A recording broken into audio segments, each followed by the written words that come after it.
السلام عليكم. نحمد ونصلي على رسول الكريم صلى الله عليه وسلم. Wafuatiliaji wa channel ya kwetu, kina mama kwa kina baba, vijana kwa wazee, watoto wake kwa waume, wanadamu na hata wasiokuwa wanadamu, majini kwa malaika. Nataka kusema jambo moja. Kumekuwa kuna kadhia, na nasema hii ni kadhia ambayo ni mbaya sana na imekuwa ni dharura nizungumzie, kwa sababu mimi napenda kuzungumzia yale ambayo yanahusu umma, yanahusu jamii yetu. Yani imekuwa ni jambo la kawaida ama ni fashion kwa baadhi ya mashaikh, wale ambao wafanyia watu tiba, visomo na dua pamoja na mimi nalia na hasa hawa ambao wana sura ya Uislamu, hawa ambao wana sura ya jadi, wana sura ya mambo ya asili. Mimi hao kwanza, wao kwao si mwiko wala si uchafu, lakini nazungumzia hawa wakiitwa waganga wa kitabu, wakiitwa mashaikh ambao wamefungua nyumba za ruqya sharia, watu wa hijama, watu wa massage, wale wataalamu wa kutibia mishipa ya watu na vitu vingine kama hivyo. Hao ndio ambao mimi nawazungumzia. Imekuwa ni jambo la kawaida, ni fashion sana. Wakija kina mama mkawa mnawafanyia tiba, wakaja wakaeleza shida zenu, subhanallah, wakaja wakaeleza shida zao zinazowakabili, wakitaka msaada kutokana na taaluma zenu za dua, maombi. Mmekuwa mna tabia ya kuzini nao. Sasa hii kitu inaleta mushkil sana.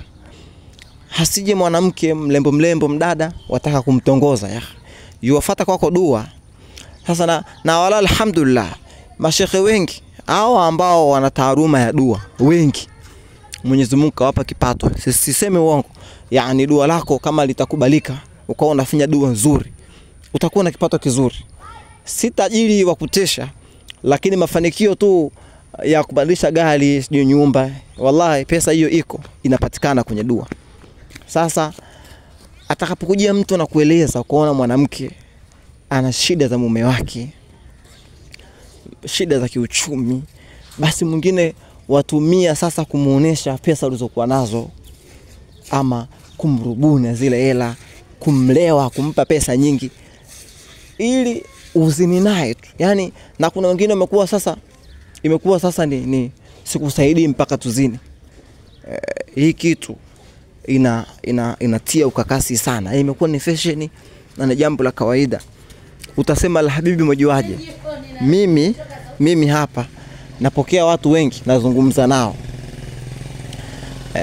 wanakuambia, na ukuta mwingine ni shekhe, yani wallahi shekhe maarufu, shekhe mkubwa, hata humzani, anasema yule shekhe nilienda pale nikamfuata, akaanza kunifanyia vitendo vya ajabu ofisini, kafunga milango hiyo nifanye. Yake mbona matutia aibu yake, jamani matutia doa. Afata mimi nashindwa kuelewa yake. Uislamu umeimiza kuoa wanawake zaidi ya mmoja, yani kuanzia wawili mpaka wanne mwisho. Sasa jamani, mimi naanzia hapa Dar es Salaam yake. Hivi nyewe zangu hamtembei mkaona walembo wamejaa wengi, wanawake wanavutia, ukitaka wakipemba, wakizalamo, wakimakonde, wakizigua, wakisamba, wakisukuma, wamejaa wengi yake, weupe kwa weusi shekhi, warefu kwa wafupi, wanene kwa wembamba shekhi, wanapendeza na majoba yao na mabaibu yao. Wote mmeshita kuoa jamani. Labda ndo matamanio yake. Haya, wewe wapenda flavor fupi, tafute mfupi mtoto wa kimakonde muoe. Wapenda rangi ya mtume yake, udongo wa Maka, tafuta watoto wa kipemba weupe wapo, oa. Wapenda mweusi, watafuta wasukuma, oa. Flavor zote wakuwa nazo nyumbani, wajistili, wajihifadhi, na wala sio shida katika hilo, yamethibiti katika dini. Lakini wakuta mtu anasema aoa mke mmoja, huyo shekhe mtabibu. Unajua tiba ni mtihani shekhe. atakuja mtu mwingine mdada yuwa kuelezea shida, ukaona mbona mdada mbona kama mlembo, alafu mbona kama mume wake anamtesa, jamani mbona hizi bahati, mbona mimi naweza nikampa maisha, nikampa mtaji, nikamwezesha, lakini ule ni mtihani. Yani tambua ile wewe kuita tu mtabibu hivi, ujiulizi mtu yuwapanda gari 2-3 pikipiki, ama yuweka mafuta kwenye gari lake, yuwakujia wewe yuanza kukuelezea matatizo yake, yuanza kukuelezea amewavuka watu wangapi barabarani, misikiti mashirika mangapi kayavuka, ofisi ngapi kazivuka, kaja anakuelezea wewe shida zake. Hasa wewe pia ulivyokuwa mtovu wa adabu, usiyejiheshimu, khabith al-amad fi dhul jahil murakkab, eti wamtongoza. Na bora mtongozi muoe Sheikh, wala hakuna ubaya, maana ndio wasema santa muoa tu, sawa utaanza kumtongoza, lakini kuna watu siku hiyo hiyo mtu anakuja wataka kumzini, yani siku hiyo hiyo tena kwa mwingine sema subhanallah. Mtu mmoja Allah amhifadhi ananiambia, Sheikh fulani nilienda akataka kunizini. Sheikh ni sheikh mkubwa wa kimataifa, hata kumsema Sheikh aibu, anasema akaniforce mie kumnyonya subhanallah. Hata haya mambo yazungumziki. Sasa mimi nashinda kuelewa nyewe wenzetu, na hili nitakuja kulijibu kitaalamu kabisa. Hii kitu nimetumiwa baadhi ya ujumbe, imenifanya dharura. Sasa nizungumzie saa hizi, imekuwa dharura. Wewe unasema unaomba dua kwa Allah, na ulama wanatuambia miongoni mwa asbab za kukubaliwa dua zako kuwa mustajib ni wewe kuwa msafi wa mwili, yani msafi wa roho na msafi wa kiwiliwili. Mimi naamini Sheikh, wewe unapokuwa mzinifu Sheikh, mpaka roho yako chafu, mwili wako pia mchafu, alafu wewe ndio usema rabbana taqabbal minna innaka anta tawwabur rahim, sio rabbana waweza sema uhidhuka bikalimati ya akhi. Wao mkingaje mtu kwa maneno ya Mwenyezi Mungu? Wewe mwenyewe ni mchafu, khabith al-amr, mchafu, alafu wawakinga watu. Alafu msikilizeni mimi niwaambieni, haya umeteleza, sema zimeletwa taubatan nasuha, kwamba watu wafanye madhambi ndio wafanye, ndio watubie, ndio ukafanyia ofisini Sheikh. Manake sasa ndio tabia yako. Huyo ajawa wa kwanza kuja, huyo wamekuja wengi walembo tu, na hawatakuwa wa mwisho kuja, watakuja na wengine, ndio itakuwa tabia yako. Kwa nini usijihifadhi madhambi yako haya wafanya?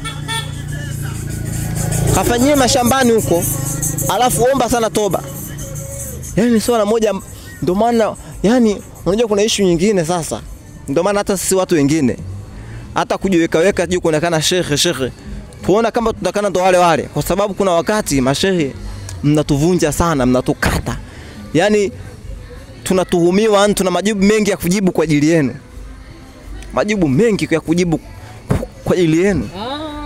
Yani kuna mambo ambao na mimi nasema kati ya asilimia Afrika Mashariki Sheikh, hawa watu wa dua, kati ya asilimia 100, asilimia 80 mna hizi tabia ziko.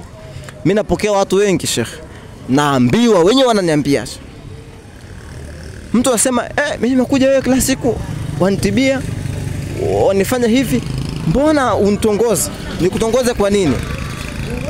Mashehe wengi tu walivyo, yani imekuwa ni fashion. Mtu anajua kabisa kwamba nakwenda kutibiwa, nakwenda na kutoa huduma. Ittaqillah, wallahi muogopeni Allah, alafu rekebisheni, Mwenyezi Mungu atakukubaleni inshallah. Na kinachobakia afu mtu alalamika, dua zangu hazifanye kazi. Zilikuwa zafanya kazi zamani ulipokuwa kwenye mstari, sasa hizi zifanye kazi na hazitakuja kufanya kazi.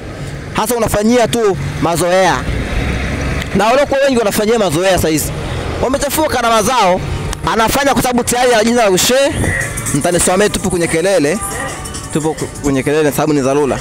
Mtu anafanya kazi kwa sababu alishafahamika yeye ni sheikh, lakini sio sheikh tena kiuhalisia. Ndio yuwafanyia watu dua, yuwaombea, kajichafua mwenyewe.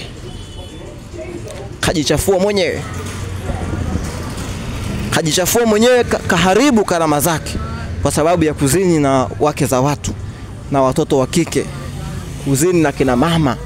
Tena mwafanyia uchafu katika ofisi ambayo wafanyia dua.